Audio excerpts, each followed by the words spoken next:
This is Northeast Michigan's best news source. You're waking up to WBKB Early Morning, your first look at news, weather, and sports. This is Early Morning. After a chimney fire yesterday in Alpena, fire officials are advising residents to keep their chimneys clean. Plus, Alpena High School leadership students will be celebrity serving Tuesday, March 18th at Big Boy for a prom fundraiser. And the Michigan legislature has approved a one-time revenue that will help road agencies after a harsh winter. Good morning and thanks for joining us. I'm Ashley Reed. Let's first check in with meteorologist Adam Claiborne for a look at the weather. Good morning to you, Ashley. It is the last Friday of the winter season at 26 degrees currently and mostly cloudy skies with south-southwest winds at 12 miles per hour. Well, at least we didn't end it off too bad. We are going to see that temperatures, they will be actually above freezing throughout the afternoon as our next disturbance is currently pushing its way in, and we'll have some flurries and also a chance of mixed precipitation as well as some light drizzle throughout the afternoon. And you can see not really much moisture with this storm. It will continue to make its way from the northwest down here to the southeast, and we'll see more clouds throughout the afternoon. But also expect winds to be a little breezy, anywhere between 10 to 20 miles per hour. So just adding a little chill to the air. 39 degrees for an afternoon high, having that wintry mix during the afternoon. And by tonight, that's when we'll see the cooler air move its way in. But still, with this system, not really that much moisture, so don't expect any high impact weather on the roadways. All right, thank you, Adam. Well, fire officials are warning residents of the dangers that come with chimneys after a chimney fire yesterday in Alpena. The Alpena Township Fire Department was dispatched to 4065 South Partridge Point Road around 10:35 yesterday morning for a chimney fire. The residents who were home at the time of the fire were advised to leave until the hazard was removed. Firefighters extinguished the fire without incident and before it was able to spread through the home. Firefighters say with such a long winter, residents have been burning wood constantly, giving themselves less opportunities to clean their chimneys. They are warning everyone that with the cooling and warming of temperatures, fires become a bigger risk and advise residents to take the time to clean their chimneys. And a Mile man has been sentenced to 6 to 15 years in prison for the 2012 death of his 3-month-old son. Monday, 25-year-old Corey James Berner pled guilty to voluntary manslaughter, a 15-year felony, and second-degree child abuse, a 10-year felony, in the death of his son. October 6, 2012, Oscoda County EMS responded to an emergency call on Blair Court in Mile involving an infant boy that was having difficulty breathing. The infant was transported to U of M Hospital for treatment and died 3 days later. According to prosecuting attorney Cassandra Maurice Bills, investigations revealed the infant had sustained previous injuries, including a rib fracture that was in the process of healing during the time of death. Michigan State Police arrested Berner in June of 2013 as a suspect. He was previously charged with open murder and child abuse in the first and third degree. Bills offered a reduced plea based on the facts of the case, stating that, quote, cases involving a child victim are the most difficult cases because the child is unable to advocate for themselves, and we can only use our best judgment and abilities to try to bring justice to the victim and victim's family. We hope that the close of this case will bring relief and peace for the victims and families during this difficult time, end quote. Berner will serve up to 15 years in prison for both counts. And high school juniors and seniors need your help in getting enough money for prom. Next Tuesday, March 18th, the Alpena High School leadership students will be celebrity servers at the restaurant Big Boy in Alpena from 5 to 8. They're asking everyone to come enjoy food and help out a very good cause. Alpena High will receive all of the tips plus 10% of the funds to go toward prom. Are you a server? I will be raffling tickets. Okay. But kids, or not kids, students from leadership will be serving and raffling tickets, and we'll be here from 5 to 8. Original Big Boy pies will also be raffled off for $1 a ticket. The students say that this event is very important to them, and without as much help as classes have had in the past, fundraising has been a struggle. So they hope this will help them reach their $2,000 mark. The Michigan legislature has approved a one-time revenue to help MDOT and local road agencies patch the potholes in their budgets. In recognition of the massive needs facing road agencies after an extremely harsh winter, $215 million in revenue was approved. $100 million of the funding will go directly to road agencies to offset winter maintenance costs and provide immediate relief to local communities. This money will also help alleviate additional costs that may occur this spring because of road breakup. Road agencies have not seen the increase in transportation funding since 1997. So essentially we're working with the same or less dollars than 10, 15 years ago. Costs have gone up dramatically, so we've continually reduced the service that we've been able to provide on our public road system accordingly. This will help get back some of that. This year, the Alpena County Road Commission has spent all of the money in its winter budget and has been in jeopardy of having to reduce summer programs to make up for it. In January alone, which is the first month of the budget, the Road Commission spent 40 to 60% of its entire winter budget for the year. These extra funds will not only help alleviate those costs, but will help with the cost of repairing roads this spring. When WBKB Early Morning returns, do you ever worry about your arms becoming a little bit flabby? We'll tell you how to keep them toned with this week's edition of Fitness Friday.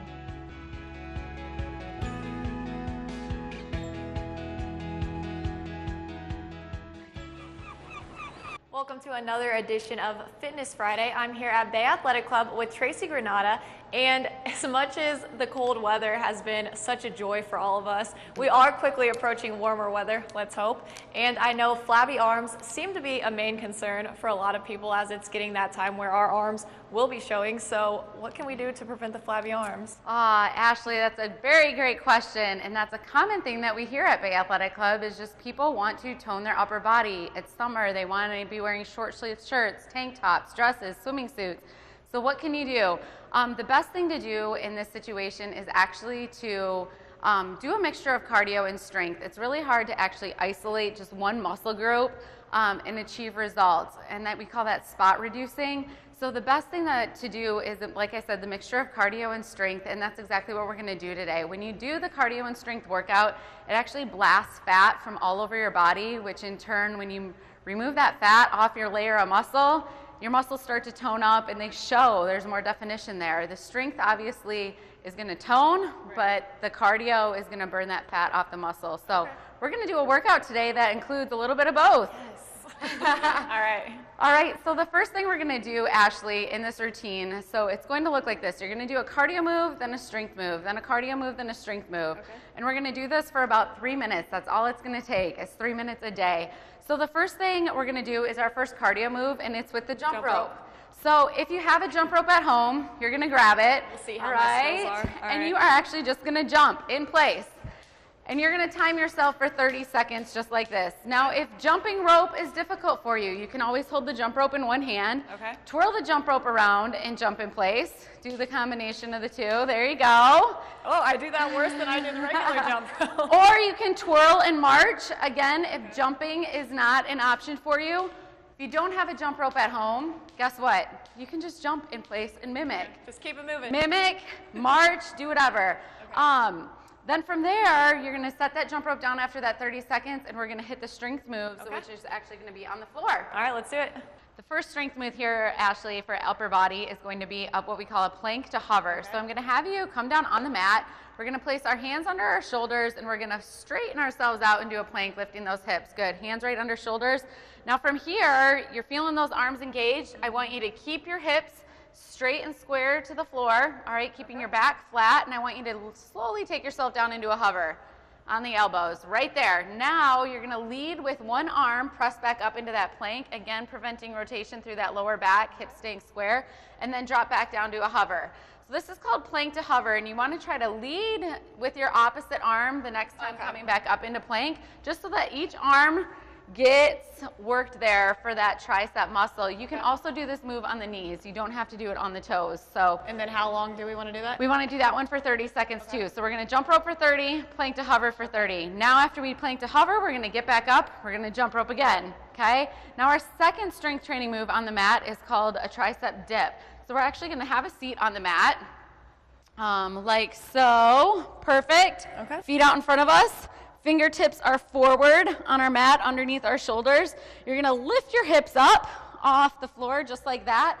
Now from here, you're going to keep your hips right there, all right? You're only going to bend at your elbows, as you dip down and lower. And this is targeting that back side of the arm right there, that tricep muscle.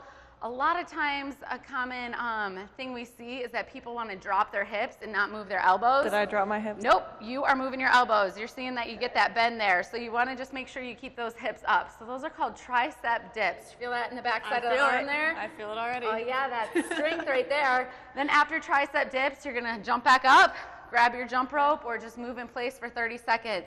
Then the last one that we're gonna do is back on the hands and knees. All right, and we're just gonna do a set of push-ups.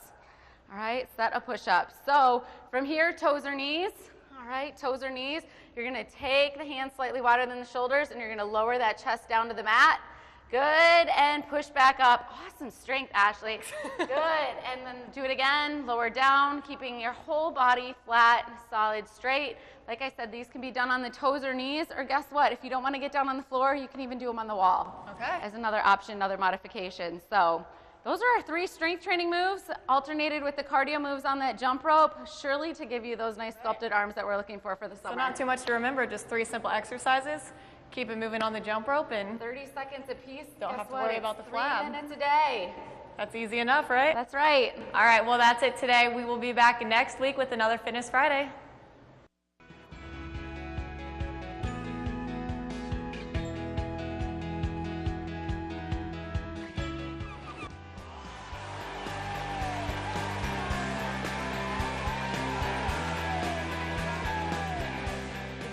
Basketball tournament is officially underway, and while the Spartans and Wolverines had a bye, their opponents were looking for a spot in today's games. Starting with the first matchup yesterday, Illinois and Indiana fighting Illini taken off early long ball from Malcolm Hill. Illinois up 9. Indiana playing some offense 6 minutes later. Yogi Ferrell puts the Hoosiers on top 14-11. Off the turnover, Illini Tracy Abrams makes a splash. Illinois goes into the break up 2. But out of the locker room comes Troy Williams, game tied at 30. 10 minutes later, it's John Eakey for 3. Illinois takes a 7-point lead. Then Abrams extends that lead. He finishes the last 2 minutes of the game with 9 points. Illinois and Michigan play today at noon.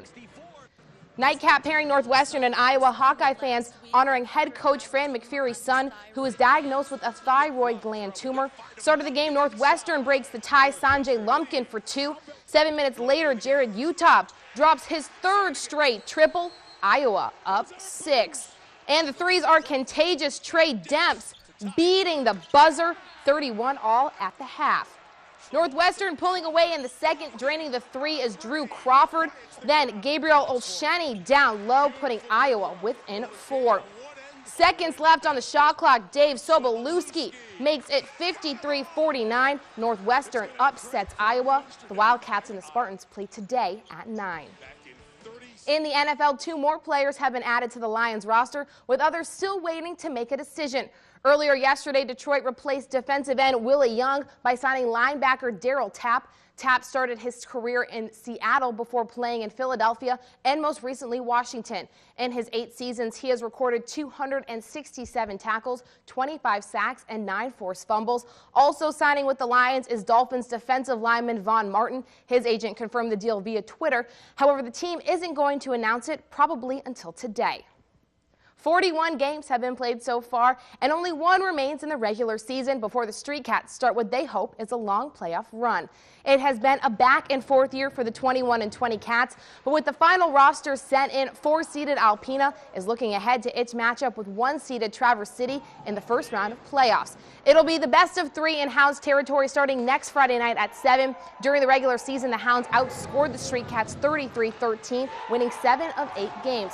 However, Alpena isn't focused on stats, with a speedy team hungry for a title. They're a good team, they're fast, and they're physical, and we have to match them up physically, and we also have to still play our style, which is a little bit more passing, a little more finesse. I know that Traverse City is physical, but we should be able to take it and just use our speed to get around them. I like being the underdog, not having people expect you to do anything and then come out and show what you can do. Monday at 7, the Street Cats and Alpena Flyers will play in the St. Patrick's Day themed game. But before the fun can begin, Alpena will host Detroit Sunday at 1:05, hoping to snap its current 6-game losing streak with many personalities coming out of the locker room. I think the team's meshing more. We're finding the lines that work out well for us and lines that will help us with success, scoring goals and stuff like that. So it's been getting better. They've played a lot of games. They're used to the pressure, and they have a relaxed feel about them, but they still come and play hard. Moving to the Joe, the Red Wings host the Oilers tonight. On Tuesday, Detroit lost 4-1 to Columbus, falling 4 points behind the Blue Jackets in the race for the 8th and final wild card spot. Tonight, one Grand Rapids Griffins will make his NHL debut. Forward Teemu Pulkkinen leads the Griffins with 26 goals in 60 games this season. He replaces Thomas Yurko, who is recovering from a broken rib, following a cross-check by Blue Jackets' Blake Comeau. Puck drops at 7:30 downstate. Yesterday morning, 4 cross-country runners were honored for having academic excellence from the National Junior College Athletic Association. 1 sophomore and 3 freshmen receiving their certificate for having a grade point average of 3.4 or higher, while also excelling in cross-country. Less than 5% of student athletes are given this award. We get up for practice at 6 in the morning, and then we have class at 9 in the morning until 5 o'clock at night. You have to find times to do your homework and get your sleep. They're student athletes, and student always comes first, but playing a college sport is almost like a full-time job on top of school, so for them to excel is just a great honor for them. And a big congrats again to those athletes for their award. That's it for your sports this Friday morning. Ashley, back to you. All right, thanks, Shannon. For a look at what we can expect outside today, let's turn it back over to meteorologist Adam Claiborne. Adam? All right, thanks, Ashley. We were talking earlier in the show about spring only being less than a week away, and this is the last Friday of the winter season. So how are we doing today? 24 degrees for current temperature in Tawas City, 26 here in Alpena, sitting at 24 in Gaylord. And in comparison to earlier this winter, I would have to say that is not too bad outside. Let's go ahead and take a look at the warmer conditions just off to our west. 47 degrees in Minneapolis, 57 in Omaha. That warmer air actually going to be making its way towards us throughout the afternoon. Not going to be quite as warm as the 47 and the 57 throughout their locations, but we will start to see maybe upper 30s and lower 40s for afternoon highs as our next disturbance comes in throughout the afternoon. And we can take a look at it on our satellite and radar. Not much moisture really picking up on the radar. You can see a few little speckles of blue. That will be the snow, and also the pink, which is the mixed precipitation. And we'll be in store for that as temperatures are just above freezing, and we could be seeing a mixture between that rain and snow, or maybe even just a few light raindrops throughout the afternoon, but not going to be having that high of impacts on the roadways. Winds coming from the southwest, 14 miles per hour in Oscoda, 12 miles per hour in Alpena. So pretty breezy out there. Make sure you do have those light jackets on, and current wind chills. They are also a little chilly. 13 degrees in Houghton, 12 in Oscoda. And you see most of the pink and the reddish color is across lower Michigan because that warmer air has already made its way here into western locations of the UP and also back here into Wisconsin. We'll find our numbers a little farther up throughout the afternoon. For us today, though, it will be mild and cloudy as we start off the morning. Warmer temps are on the way throughout the afternoon, as well as an isolated chance of that mixture, but like I said earlier, not going to be that high of an impact on the roadways. And cooling off with flurries by tonight as that cool air does start to make its way in. We'll see a little more moisture, so expect the flurries to be around a lot more common than what we will see during the afternoon as the system does start to make its way towards the east, expecting that cooler air to drain in right behind that, and that will be felt more by the time we make our way towards Saturday. Spring countdown doesn't quite feel like spring, or actually today it will feel more like spring than what we have been seeing, but 6 days away, Thursday, March the 20th, and that will be at 12:57 p.m. So that is the official start date. Make sure you do mark that on your calendars. And as we look at futurecast, clouds all across the region. Not much moisture really to play with this system, but once it does start to make its way closer to us, that's when we'll see our best chances of precipitation, and that will be mostly in the form of snow. Let's go ahead and take a look at our day planner. Highs will be in the upper 30s here in Alpena, lower 40s as you go a little farther south towards Oscoda and Tawas City. 23 degrees, spotty snow showers throughout the overnight, west-northwest winds at 5 to 10 miles per hour. Our extended outlook, mostly sunny skies don't arrive until Sunday, when highs will be actually at their coldest, 19 degrees for afternoon high there after starting off below zero, and then slowly but surely will moderate back to the 30s by Wednesday with our next chance of snow. Thanks, Adam. Well, coming up next on WBKB Early Morning, the little bit of data that is available appears to show the disappearance of a Malaysian airliner may have been deliberate. More on that after the break. Good morning and welcome back. I'm Ashley Reed. In national news, nearly a week into the search for a missing Malaysian Airlines jet, experts still have no concrete explanation for what happened. But now what little data is available appears to show the disappearance could have been deliberate. CBS's Susan McGinnis has the story.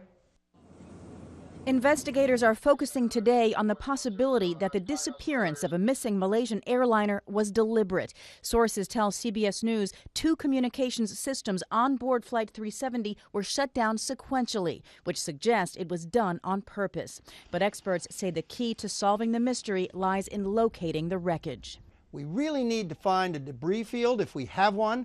And then we also have to find the cockpit voice recorder and flight data recorder. On Thursday, U.S. officials said a transmitter on the plane tried to ping satellites for another 4 hours after losing contact. It had enough fuel to fly for 6 hours, which greatly expands the search area. It's my understanding that based on some new information that's not necessarily conclusive, but new information, an additional search area may be opened in the Indian Ocean. But officials with Malaysia Airlines say the Indian Ocean search probably won't turn up anything new. We are actually searching that part of the geography, but the likelihood of the aircraft being there is probably very, very low. The Pentagon is moving the USS Kidd to the Indian Ocean to help in the search. Susan McGinnis, CBS News, Washington. The USS Kidd is expected to reach the new search location in the coming weeks. Now we're going to take one last look at weather. Adam? Good morning, Ashley. Again, it's 26 degrees. South-southwest winds are at 12 miles per hour. Do have plenty of clouds around the region, but not going to be having a lot of precipitation, as very light moisture is going to be making its way through here during the afternoon. You can see some clouds back here into Wisconsin, and we have some very high clouds right now throughout northeast Michigan. But just off to our west, here goes our next system that will be affecting us. Hardly see any precipitation on the map. Maybe a few flurries here through Lake Superior, but by the time it makes its way a little farther south, that's when we'll be expecting a chance for some light sleet, maybe even some light rain, snow mix, or maybe even just drizzle. Not going to be expecting much, or it's not going to be that much of an impact to our travel. 39 degrees for our afternoon high before temperatures start to drop back off for us tonight. That will be behind the cold front that moves through. 23 degrees, that's all we are going to be making it down to, but we'll feel more of that colder air by Saturday as it really starts to take a hold across our area. Thanks again, Adam. We'll be sure to tune in tonight for WBKB 11 News at 6. For updates on news, sports, and weather, Lindsay Adeluca will have the latest in local news, meteorologist Adam Claiborne will have the weather, and Jeff Kolb will have updates from the world of sports. Also, don't forget you can read more about our broadcast stories and get the scoop on other news items online. Just visit WBKB11.com for sports, weather, and news updates anytime, day or night. Or add us on Facebook at facebook.com/WBKBTV. That's all we have for you today on WBKB Early Morning. Thanks for watching. Good Morning America is up next.